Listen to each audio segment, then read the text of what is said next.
윤석열 검찰총장의 장모를 둘러싼 여러 의혹을 MBC 스트레이트가 보도한 이후 검찰이 뒤늦게 수사에 착수한 것으로 확인됐습니다. 가짜 은행 잔고증명서 작성과 관련된 혐의의 공소시효가 보름 뒤인 이달 말에 끝나다 보니 검찰로서는 시간이 촉박한데요. 장모 최 씨를 이번 주 중으로 소환 조사하는 일정을 조율하고 있습니다. 이용주 기자가 단독 보도합니다. 지난해 9월 법무부 검찰개혁위원회 한 통의 진정서가 접수됐습니다. 진정서에는 윤석열 검찰총장의 장모 최모 씨 명의의 가짜 은행잔고 증명서에 대한 의혹을 수사해달라는 내용이 담겼습니다. 가짜 은행잔고 증명서 4장은 모두 350억 원 규모로 경기도 성남시 도촌동 땅 구입에 필요한 자금을 모으는 데 사용됐습니다. 진정서는 대검찰청을 거쳐 지난해 10월 의정부지검으로 보내졌지만 검찰은 그간 별다른 수사를 하지 않은 채 5달을 흘려보냈습니다.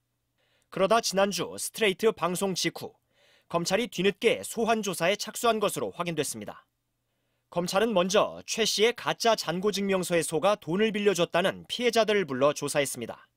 네, 수요일날 가서 진술을 썼어요.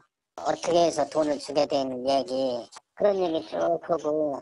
검찰은 또 최 씨의 동업자로 도촌동 땅을 함께 구입했던 또 다른 투자자에게도 소환을 통보했습니다. 검찰은 나아가 장모 최 씨가 이번 주 중으로 검찰에 나와 조사를 받도록 일정을 조율 중인 것으로 전해졌습니다. 문제는 사건의 진실을 파악하기에는 시간이 너무 촉박하다는 겁니다. 최 씨 명의의 가짜 잔고증명서에 적용되는 혐의인 사문서 위조의 공소시효는 7년. 가짜 잔고증명서가 발행된 시기가 2013년 4월 1일인 만큼 보름 뒤면 공소시효가 지나 더 이상 처벌할 수 없게 됩니다. 최 씨의 둘째 딸이자 윤석열 총장의 부인인 김건희 씨에 대한 조사가 필요하다는 지적도 나옵니다. 최 씨에게 부탁을 받고 문제의 가짜 예금잔고 증명서를 만든 사람은 당시 김건희 씨가 운영하는 회사의 감사였습니다. 게다가 김건희 씨가 최 씨의 도촌동 땅 매입사업 동업자와 돈을 주고받은 사실도 포착됐습니다. 또 윤석열 총장이 장모의 여러 의혹들에 대해 알고 있었는지, 알았으면 어떤 역할을 했는지도 여전히 의문이 남습니다. 최 씨는 스트레이트 취재진에게 도촌동 땅을 둘러싼 소송에 대해 사위에게 얘기를 했지만 도움을 주지 않아 섭섭했다는 취지로 말했습니다. 그래서 내가 손해만 보고 어쩌고 얘기했을 거 아닌가요. 왜냐하면 나도 변명을 해야 되니까. 어머니는 그 당할 만큼을 했기 때문에 그렇다는 거예요.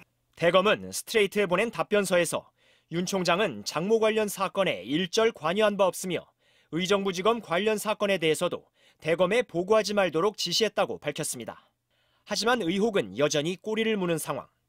탐사기획 스트레이트는 잠시 후 윤석열 총장의 장모 최 씨를 둘러싼 또 다른 의혹과 함께 의문투성이인 검찰 수사 상황을 집중 보도할 예정입니다. MBC 뉴스 이용주입니다.